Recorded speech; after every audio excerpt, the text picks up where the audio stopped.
Caitlin Clark is an underdog. Caitlin Clark is a superstar. Not a female superstar. She is a superstar. Caitlin Clark effect has now hit the WNBA. It has been announced today.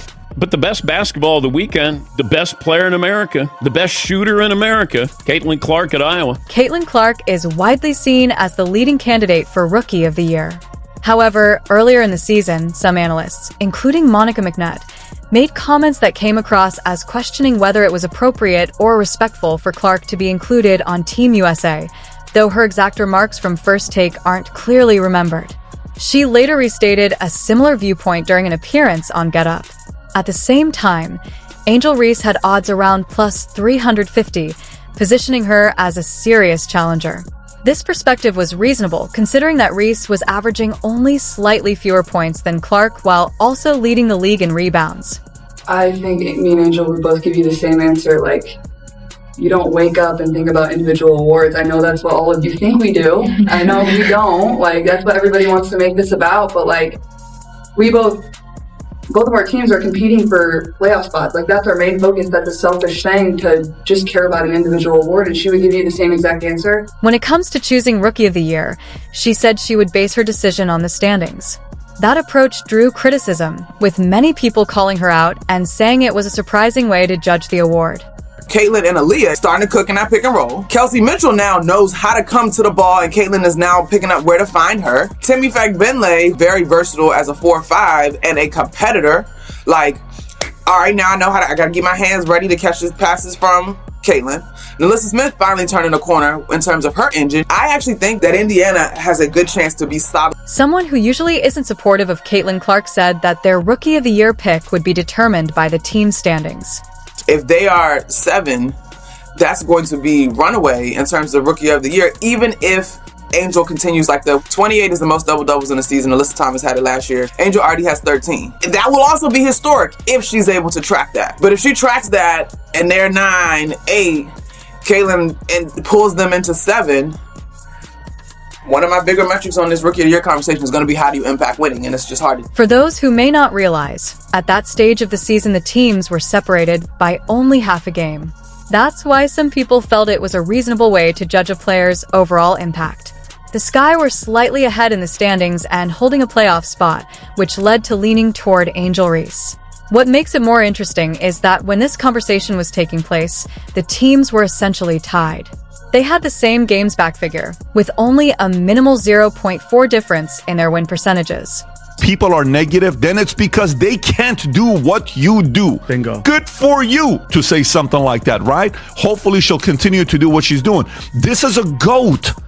African-American women who they can't tell her what to... I remember it clearly. It was almost a tie. Angel Reese has been on an impressive double-double streak and is aiming for her 12th to break a record that has lasted for more than 2 seasons. Angel Reese is playing against Caitlin Clark, okay? They have this big game going on. Neither one of them are the best teams in the league, but she gets fouled, Caitlin Clark does, and this is how Angel Reese, who she became a champion, by the way, in college. I think she won the championship. Caitlin Clark in the championship. Exactly, 2 years ago. However, for whatever reason, the audience likes watching Caitlin more because she's more exciting than Angel. But watch what she says after the way she fouls Caitlin Clark. Go ahead and play this clip. I believe she has already reached 11. Additionally, considering her situation, with Teresa Weatherspoon in her first year as head coach and no other number 1 draft pick currently on the team, her performance is even more impressive. For inside, I think we were playing really hard. I think we went up really strong a lot of times and we didn't get a lot of calls. And going back and looking at the film, I've seen a lot of calls that weren't made. I guess some people got a special whistle. At the moment, that roster doesn't include another All-Star. What's most interesting about Monica McNutt is that she faced a decision: either apologize eventually or stand firm in her original opinion.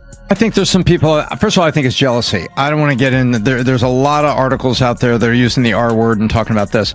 I think it is pure unadulterated jealousy. And the last clip from Angel Reese, they're watching me too. They're watching me too. It's like she's begging us to believe in her validation. Whereas the numbers, words talk, Angel, numbers scream, and the numbers are screaming that the fans are coming. We're watching women's basketball not just because of one player, but because of me as well. And I want everyone to recognize that. It's not solely about one individual. This is Angel Reese. Watch this clip. She says the following. Go ahead and play it. She needs a lot of attention. Go ahead. To her credit, she decided to stick with her position. Do you think she made the right choice by doubling down? Was it amusing to see her take that stance? The day after Caitlin Clark won a game, she officially named Clark Rookie of the Year, and I genuinely dislike how some people are criticizing her for it. We don't get to say, well, Joe Rogan is number one and we are important too, because that's not how podcast and competition works. You know who tells you you're good? The flipping market tells you're good. By the way, you know when's the last time I watched a WNBA game? Never. Till today. I've still not watched a WNBA game. It appears that people are attacking her, suggesting she's being insincere. I think it's important to keep in mind that anyone can be wrong. Would you rather see her stand firm like Cheryl Swoops, or argue that Jade Melbourne should have been named Rookie of the Year instead? She's asked about the foul. Look how different the response is. About Angel Reese, what's going through your mind and how you just stay within yourself to finish the game? What's going through my mind is I need to make these 2 free throws. That's all I'm thinking about. It's just a part of basketball. It is what it is. You know, try to make a play on the ball and get the block. But yeah, I mean, it happens. And those free throws, when you have to shoot them with nobody at the line, are kind of hard. So it's a little different than having people at the line. So I was just trying to focus on making them. Or do you think it's better for even the harshest Caitlin Clark critics to admit that she's truly talented? Which approach do you prefer? Personally, I'd rather see people take responsibility for their mistakes. Caitlin Clark could be raising the tide and lifting all boats, and I think Angel Reese needs to take a pill because there is a great opportunity here, and I think jealousy is reigning supreme here. Here's the thing, it's kind of funny how opinions can change over time. Remember that person who used to strongly dislike Caitlin Clark? I can't recall their exact words, but it was clear they weren't a fan. Now, thanks to Clark, the Indiana Fever has become a team to be reckoned with.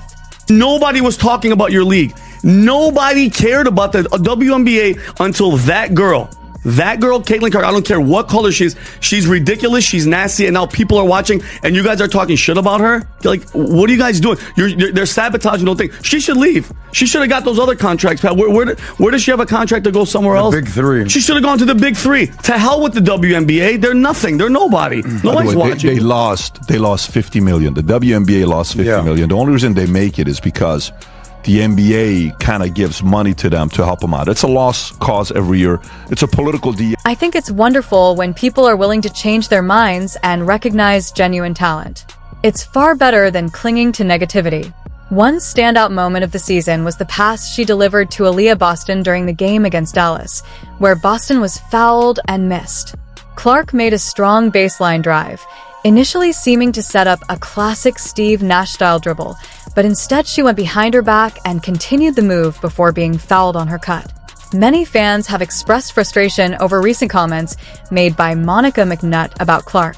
WNBA viewership, okay, game, 7,300 in attendance, okay? The average Angel Reese game is 10,100, 10,200. They come to watch her. You know what the average attendance is when Caitlin Clark plays home or the road? What? 15,300. An article from Athlon Sports points out that Monica McNutt has faced criticism for her sudden change of opinion on Caitlin Clark. Some are questioning whether McNutt has officially named her Rookie of the Year pick, as her earlier comments appeared to downplay Clark's accomplishments. Time scoring leader in Iowa. One person takes it to the finals. She loses, but they had nobody else. And she scored more points in college than Pistol Pete Maravich, you know, who he died in an interesting way. Yeah. So why do you think it's happening? Why do you think it's happening? You're picking one word? One word? Is DEI. Is it race? No. Woke, is it race? No. Feminism. No. Progressive. You know, it's one word to me, and it's underdog. Monica McNutt faced backlash for her earlier criticism of entity, athlete, Caitlin Clark, WNBA player, claiming Clark overshadowed others and suggesting Angel Reese should be Rookie of the Year. Clark then had a dominant 5-game stretch, while Reese struggled with fouls. Fans debated McNutt's remarks, but Clark's consistent improvement made her the clear frontrunner. Meanwhile, with Reese out, the Chicago sky shined, led by Camila Cardoso.